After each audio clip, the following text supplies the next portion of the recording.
Lalai. Satu kata ini bisa berdampak sangat besar. Terlebih jika yang melakukan kelalaian adalah seorang petugas medis. Melewatkan sesuatu saat bekerja, bisa-bisa nyawa pasien dapat melayang. Namun selain petugas medis, para petugas lainnya juga tercatat pernah beberapa kali melakukan kelalaian dalam bertugas. Parahnya, karena kelalaiannya ini mengakibatkan kematian. Seperti apa kasusnya? Inilah 7 kelalaian petugas berujung kematian versi on the spot.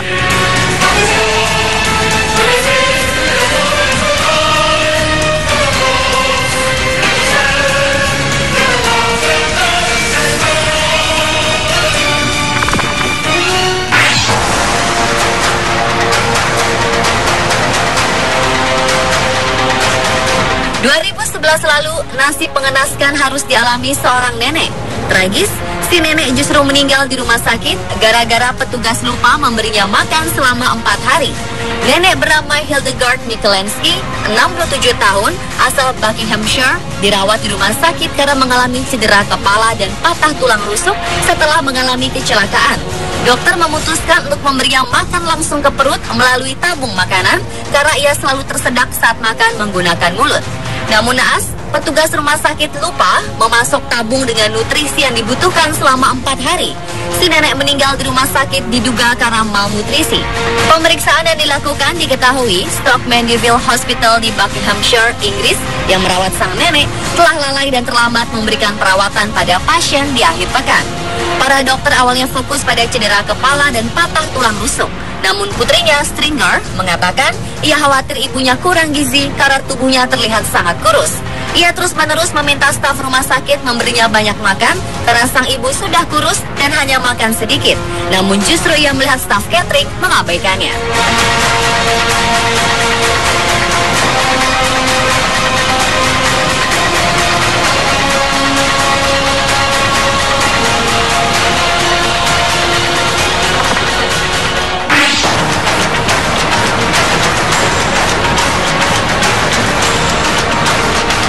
Seorang pasien rumah sakit Sarojini Naidu Medical College di Agra, Uttar Pradesh, India, meninggal karena lemas.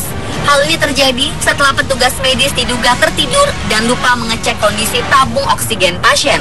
Si petugas terbangun dari tidur siang setelah terdengar ribut-ribut di antara petugas lain dengan keluarga pasien. Insiden aneh ini terjadi di ruang radiologi rumah sakit. Keluarga pasien bernama Narendra, warga Hathras, Uttar Pradesh, India, menuding Narendra meninggal karena kelalaian tim medis. Meski begitu, manajemen rumah sakit membantah pasien meninggal karena kesalahan petugasnya yang tidak memasang tabung oksigen tepat waktu. Manajemen rumah sakit berpendapat bahwa pasien meninggal karena penyakit kronis, bukan karena defisiensi oksigen.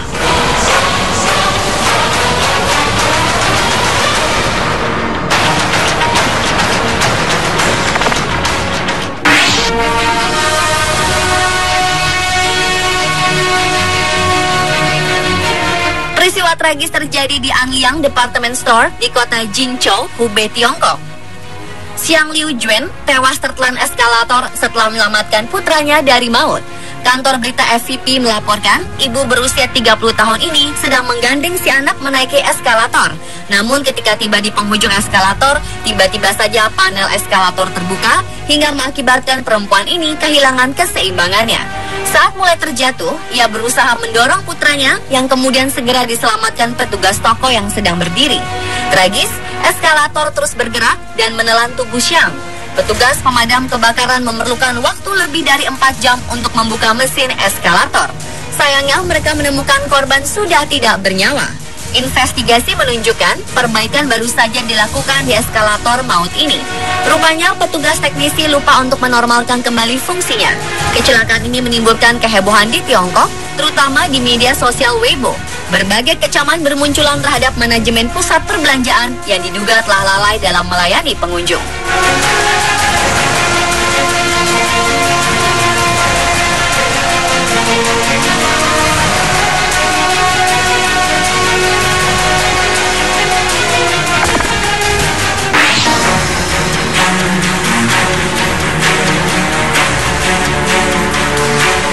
Kematian tahanan bernama Freddie Gray di Baltimore, Amerika diduga terkait dengan para polisi yang terlibat dalam kekerasan terhadapnya.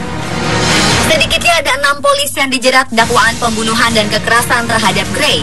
Gray tewas setelah mengalami luka serius di bagian tulang belakang.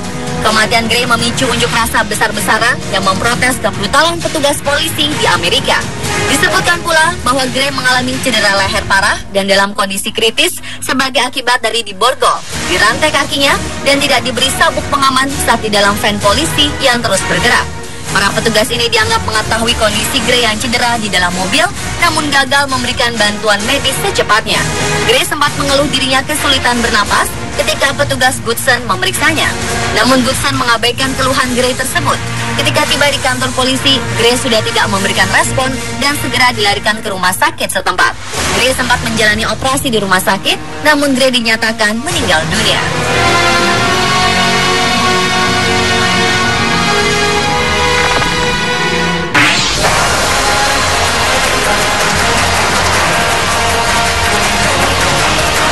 Manami Yamaguchi, bayi 9 bulan ini meninggal dunia akibat sakit.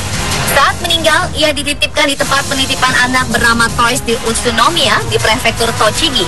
Manami Yamaguchi atau biasa dipanggil Emily, lahir pada 26 Juli 2014, meninggal sekitar pukul 4 waktu setempat. Suhu tubuhnya sempat mencapai 38 derajat Celcius. Hakim menyatakan pihak Toys bersalah karena tidak merawatnya dengan baik. Toys terbukti bersalah hingga didenda. Dalam putusan pengadilan Utsunomiya, keluarga sang bayi mendapat ganti rugi sebesar 115 juta yen atau sekitar 13,5 miliar rupiah. Sejak 23 Juli 2014, Ibu Emily memang menitipkan anaknya ke Toys dan rencananya akan mengambilnya kembali pada 26 Juli pagi. Namun naas, Emily meninggal dunia karena sakit sesaat sebelum ibunya menjemputnya.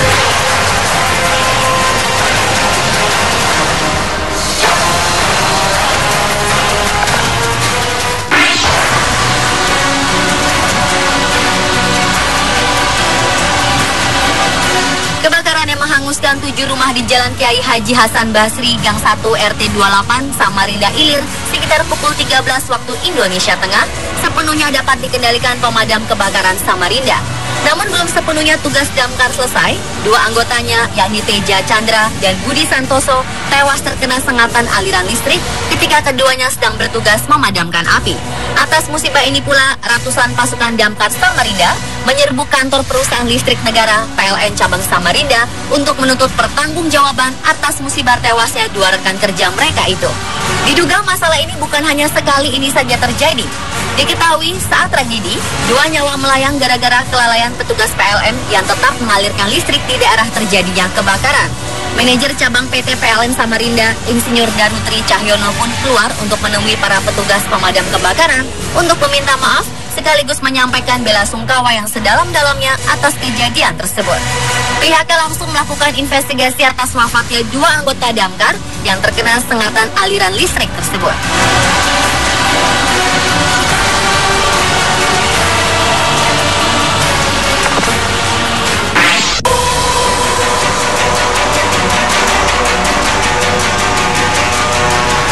Titin, seorang ibu rumah tangga di Pandeglang, Banten, tewas setelah tertembak peluru nyasar.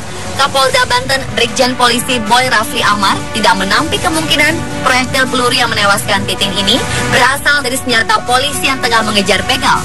Beliau menjelaskan adanya kemungkinan unsur kelalaian petugas karena pada saat kejadian kondisinya gelap.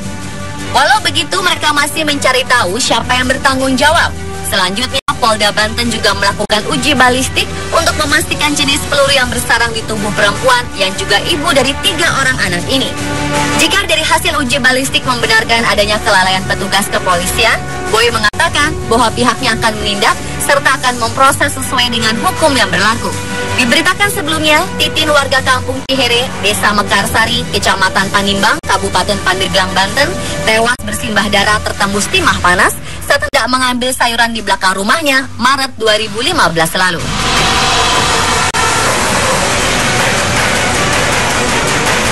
Dan pemirsa, itulah berbagai kasus kelalaian petugas berujung kematian versi on the spot.